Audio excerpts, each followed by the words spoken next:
मिनश्शैतानिर्रजीम बिस्मिल्लाहिर्रहमानिर्रहीम अल्लाहुम्मा सल्लि अला मुहम्मद व आलि मुहम्मद।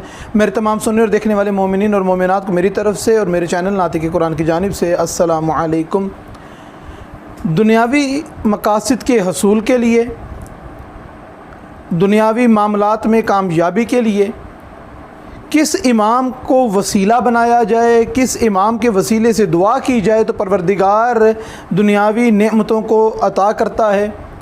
किसी को औलाद का मसला है तो किस इमाम को वसीला करार दे, किसी को कारोबार या अपने रिस्क रोज़ी के मामलात हैं तो वो किस इमाम को वसीला करार दे, किसी को घर चाहिए, मकान चाहिए, अच्छी सवारी चाहिए तो किस इमाम को वसीला करार दे। यहाँ पर आज मैं आपको ये बताऊं कि किस इमाम का वसीला दुनियावी अमूर में कामयाबी का ज़रिया है।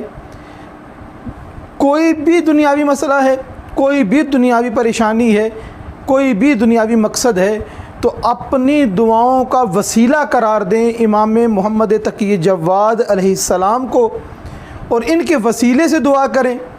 अगर सवारी चाहिए तो परवरदिगार सवारी इनके वसीले से अता करेगा, कारोबार चाहिए तो इनके वसीले से परवरदिगार अता करेगा, दुनियावी ज़रूरियात जितनी हैं परवरदिगार इन मासूम इमाम तकी जवाद अलैहिस्सलाम के वसीले से परवरदिगार अता करेगा। यहाँ पे उलमा और जिन्होंने तहकीक की है मुहक्किकीन ये फरमाते हैं कि अगर कोई शख्स बेघर है और वो चाहता है कि मैं अपना ज़ाती घर मुझे मिले, ज़्यादती रिहाइश मुझे मिले, तो उसको चाहिए कि वो मन्नत माने कि जब मैं अपने ज़ाती घर में शिफ्ट हो जाऊंगा तो मैं 21 बुध मौला इमाम तकी जवाद अलैहिस्सलाम की उस घर में ज़िक्र रखूँगा, उनकी मजलिस बर्पा करवाऊँगा। 21 बुध की मन्नत माने परवरदिगार उसको घर अता फरमाएगा।